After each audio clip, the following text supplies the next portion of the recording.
I don't see anything. You're good. Go. I'm supposed to start talking? I don't know about this, folks. Yeah, this could be a complete trick that Matthew is playing on me. Supposedly, we have some sort of YouTube event going on here, and all I'm seeing is a commercial at the front of it. And I don't know if we're going to have an actual event or not. Oh, look at that. It showed up. Can anyone hear me? I wonder, it'd be the biggest question. So here's the gig. Matthew has convinced me that if we do live events on YouTube, that people will tune in and they'll give us good feedback and explain to us, do more of this, do more of that, do it at this time or that time. So we thought, what the heck? We'll just turn it on right now and see what happens. See if anybody watches at this time of day. Most of you are probably at work on a Thursday morning. A bunch of you probably are saying, what is Randy doing on a Thursday morning? I'm not even at my office. I'm at Matthew's place in Portland, Oregon today.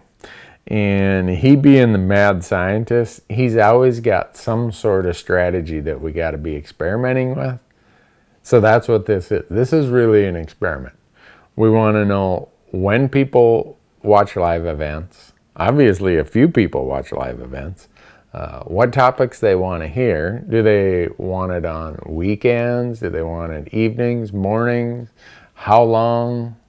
You name it, we're trying to figure it out. So we thought we'd do a little live event on a Thursday morning. Hopefully not many people would watch. That way, if we completely wrecked the train, I mean, we drove it off the rails and crashed and burned, wouldn't be that big of a risk. So, but one of the things I want to say is today is June 6th, 2019. 75 years ago, there were a whole lot of people making the ultimate sacrifice and risking their lives for our freedom. It was D-Day. It's an unbelievable group of people who we're so indebted to, so grateful for.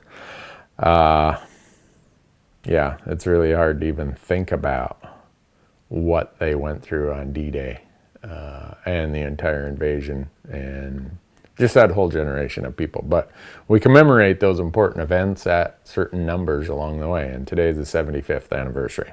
So, wow. Everyone's got all these comments. So Bjorn says evenings are best. Okay, I kind of figured that might be the case.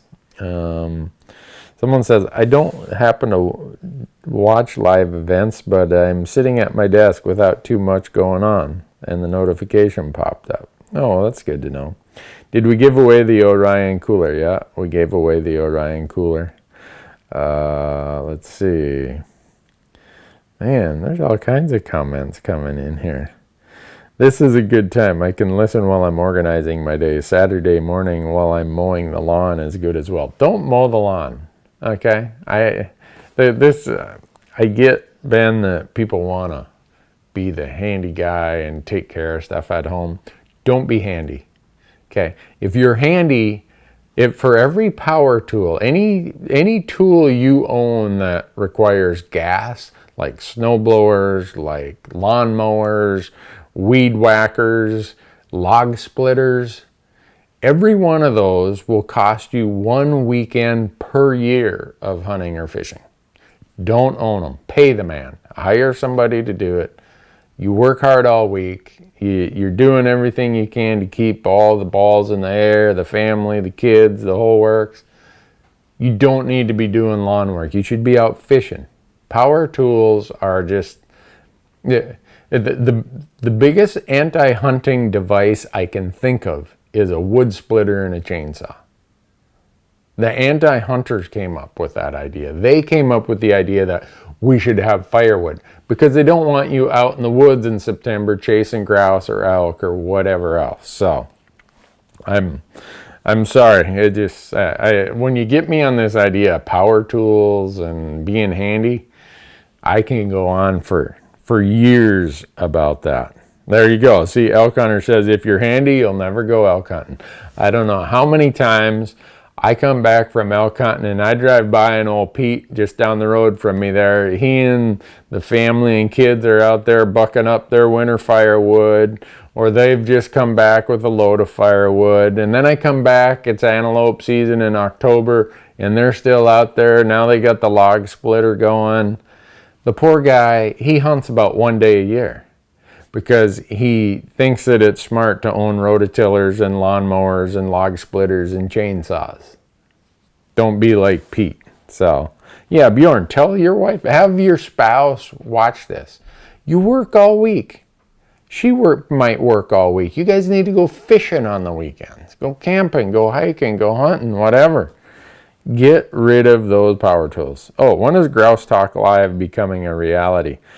We talk about grouse all the time, so Grouse Talk Live is kind of mixed in with everything we do.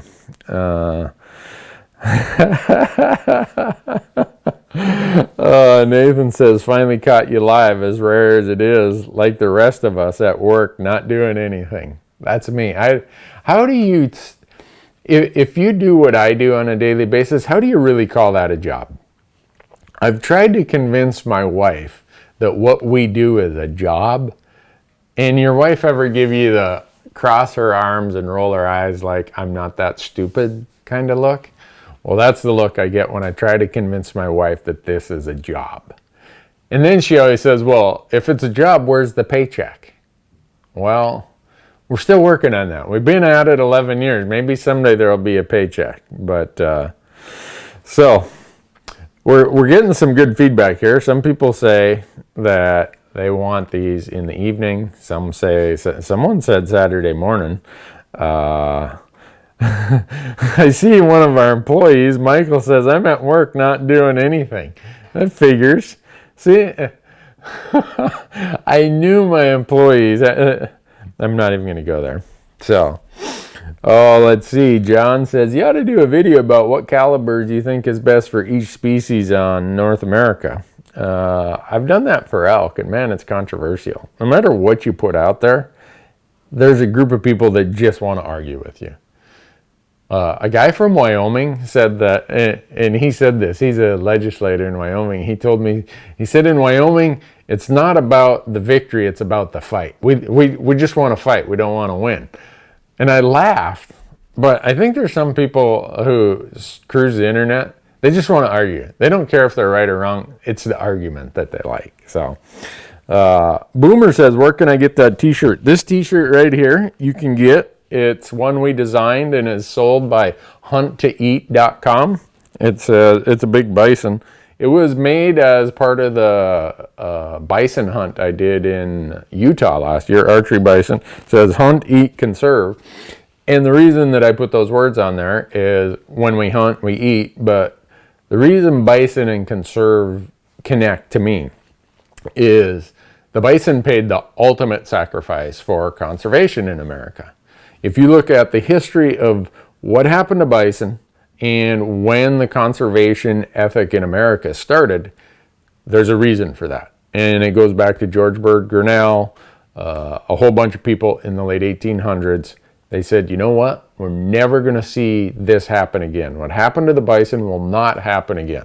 Not in this country. And that was this whole Enlightenment age, whatever you want to call it, about conservation of wild things in wild places. So the bison paid the ultimate sacrifice for conservation in this country, and that's what this t-shirt is about. Let's see. 308 always. Yeah. Oh man, there's so many random questions on here. What's the best state to live in out west? That depends on what you're looking for and what kind of weather you can tolerate. If it's strictly because you love to hunt, I think it's a toss-up between Wyoming and Montana in the lower 48. And the reason I say that is for residents, the abundance of opportunity is crazy. Now, if you like bird hunting, I'd lean more towards Montana. If you like big game hunting, I'd lean more towards Wyoming. That's just my personal opinion. Wow, there are people from everywhere. This is crazy. Yeah, order one of these shirts. That'd be great.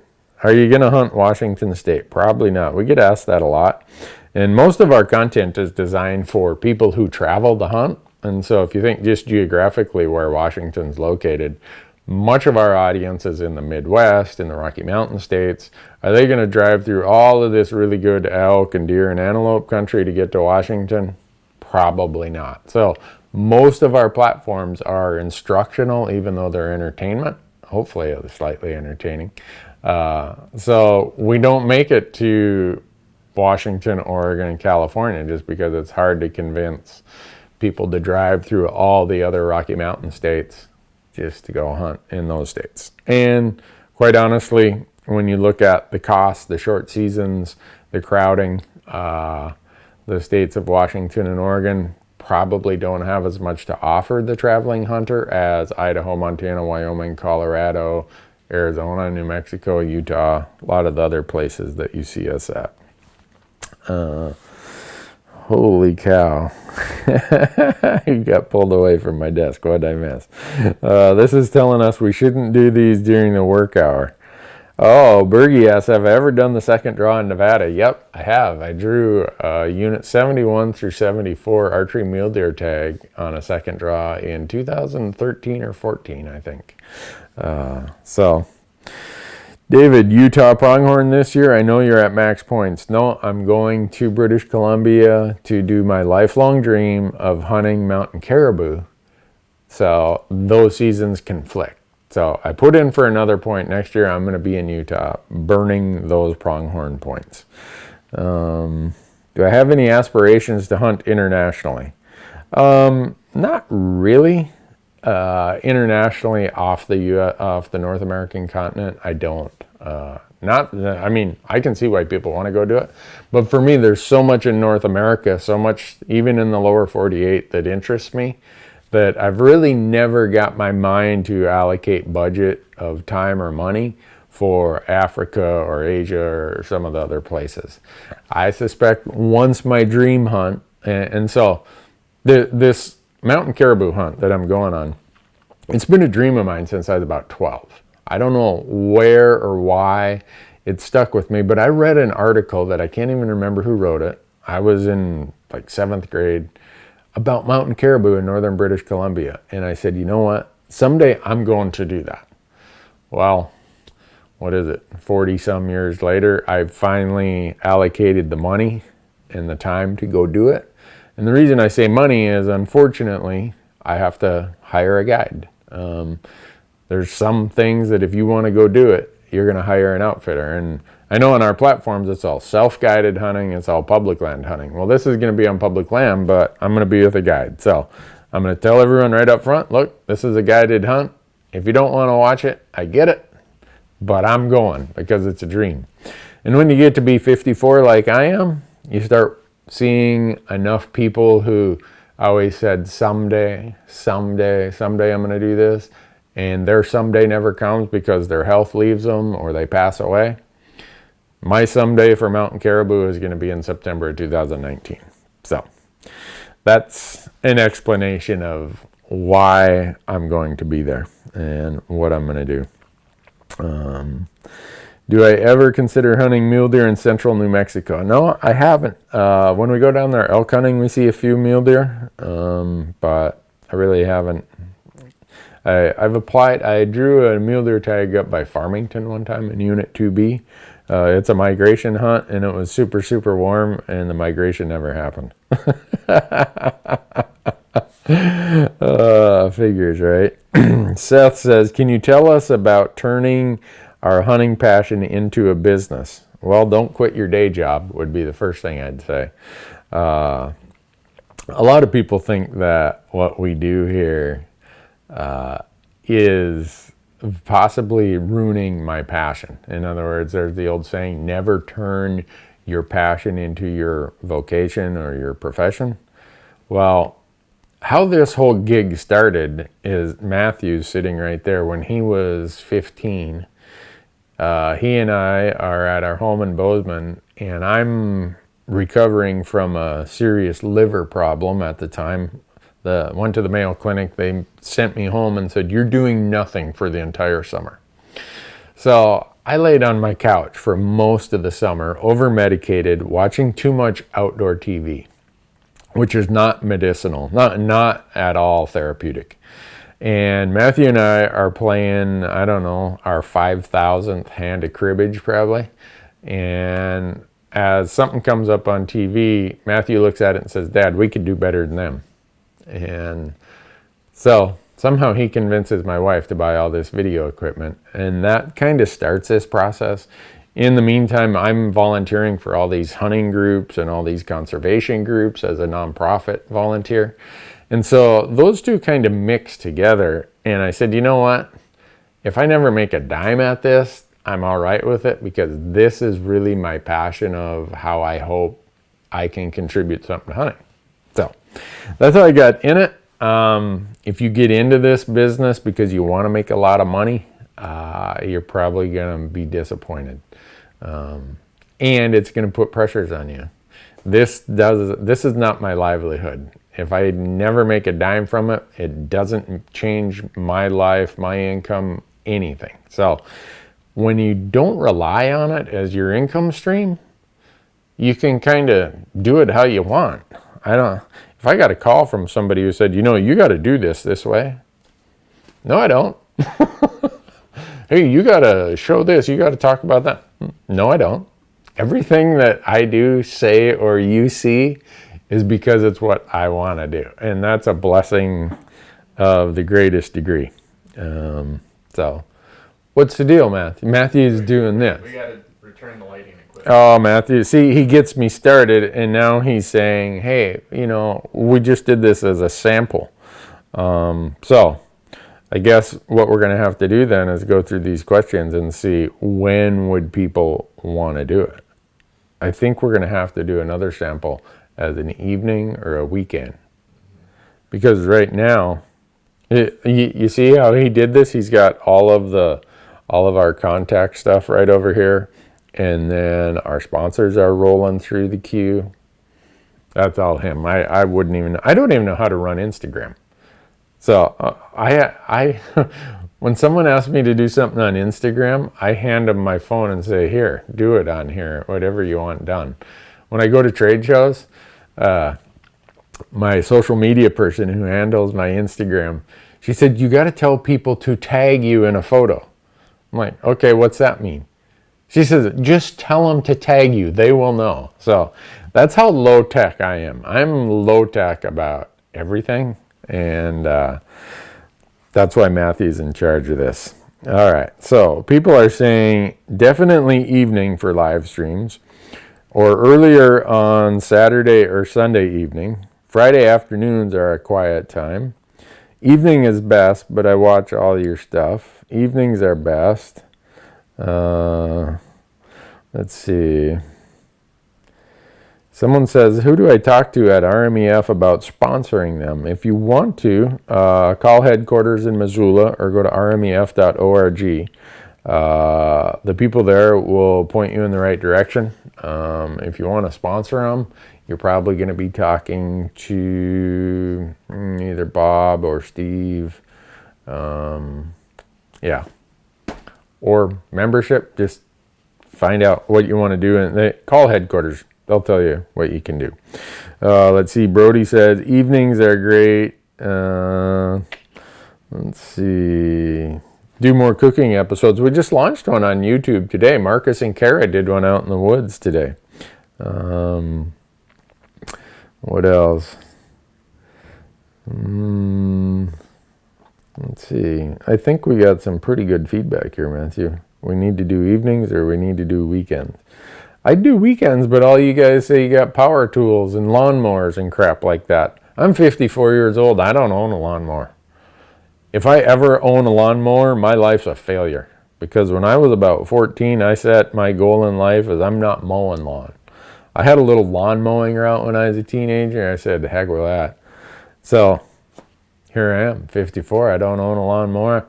I owned a lawn. My wife talked me into owning a lawnmower one time back when I'd say I was Oh, 20. It was about 20 years ago.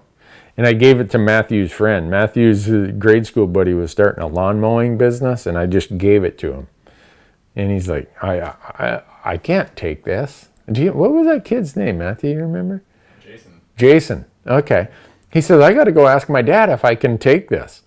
And so I said, well, have your dad call me. You can have this lawnmower right here. And you can have the gas can, you can have everything. I saw Jason mowing more lawns with that lawnmower. I hope he made a ton of money, Jason. But you got it out of my hair, and I got to fish a whole lot more after that. So, but let's see. Nobody does anything on Sunday evening. Okay. Lunchtime during the week. Well, that's the hard part. Lunchtime in the Midwest is different than lunchtime in the Rockies, is different than lunchtime out here on the West Coast. But I think we got a pretty good idea of some of these things. Melly says, time is good for us in Sweden. I wonder if you know that my family's name when they came to the United States was not Newberg, it was Johansson. I'm half Swede and half Finn. I need to go back. So someone said asked if I have any interest hunting internationally. I would love to go to Finland and Sweden hunting. They got these big black grouse, capercaillie. I'd like to shoot one of those. And I'd just like to go there and see what it's like where my ancestors came from. So there, Ryan says, I'm selling my lawnmower. No charge for that advice, Ryan.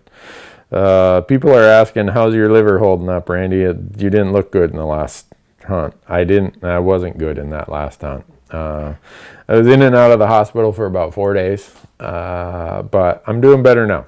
So I'm hoping that we're just gonna keep climbing all the way to hunting season. Randy, what upgrades did you make to your Titan? We did a whole bunch of videos on them right out here on our YouTube channel. Not huge upgrades. You don't have to make a lot of upgrades to a Pro 4X.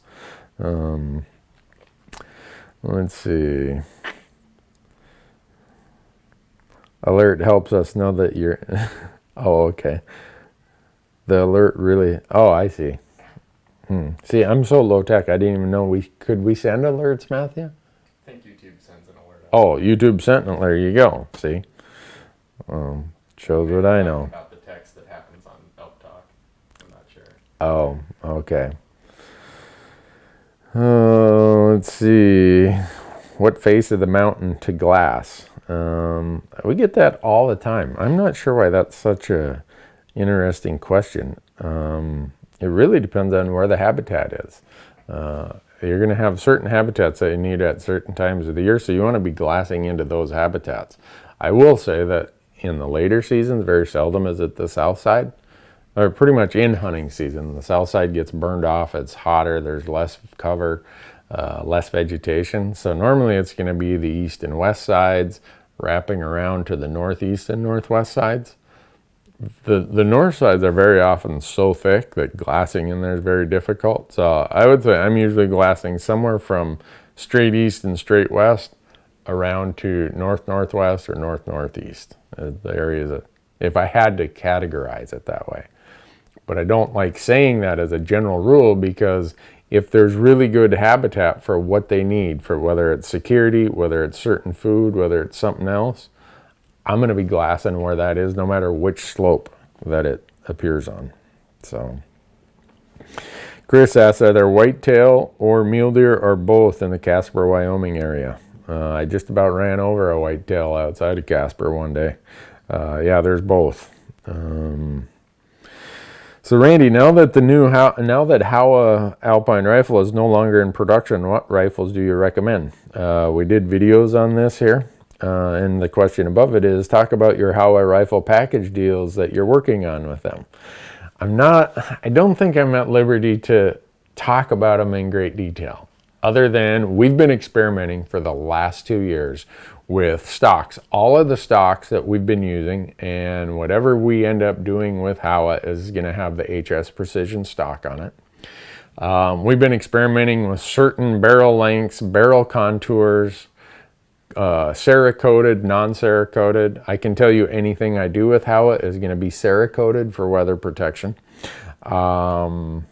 We're trying to figure out, and we did a survey out on our Hunt Talk forum, should we go with 3 chamberings, 4 chamberings, or 5 chamberings? So the idea being, we get asked the question all the time, what rifle should I buy? Well, if we've put this package together and we've used it, we know it, we understand everything about it, I can say, if you mostly hunt elk, here's what you should buy. It comes with this rifle, this scope, this stock, blah, blah, blah. So that's the idea of where we're at. We're getting close, but I can't commit when it's going to be ready. I think it's going to be soon. But we're going to have a 300 Win Mag for sure. And we're going to have it on the low end, we're going to have a 6.5 Creedmoor. The question becomes, what are the 1, 2, or 3 cartridge chamberings we'd put in between a 300 Win Mag as the top end and a 6.5 on the lower end? And I suspect the 308 is going to be one of them. And then the question is, should we do a 7mm Remington Magnum or should we do a 7mm 08? And that question's still open for debate. So I hope that answers what we're doing. But right now you can get Howa makes a HS Precision Cerakoted rifle. You can go right now and get those rifles. We're working on packages and a few little tweaks and ideas that we think our audience, especially someone who says, look, I'm going to buy one rifle and that's going to last me for the next 20 years. This is what you should buy, is what I hope. That's the goal, I should say, is I can tell anyone, you go buy that rifle, you're good for the next 20, 30 years. So, and Matthew's doing this. So folks, I guess we have to go. We're going to try one of these on a weekend, and I think we're going to try another one on an evening. Is that right, Matthew? So, I guess we didn't completely destroy the brand in this last 20 minutes, so that's all good. Appreciate you jumping in here, giving us your feedback. We're going to start doing more of these. We're just not sure when, where, and for what theme or what purpose. Thanks for watching. Have a great day. Get rid of your lawnmower.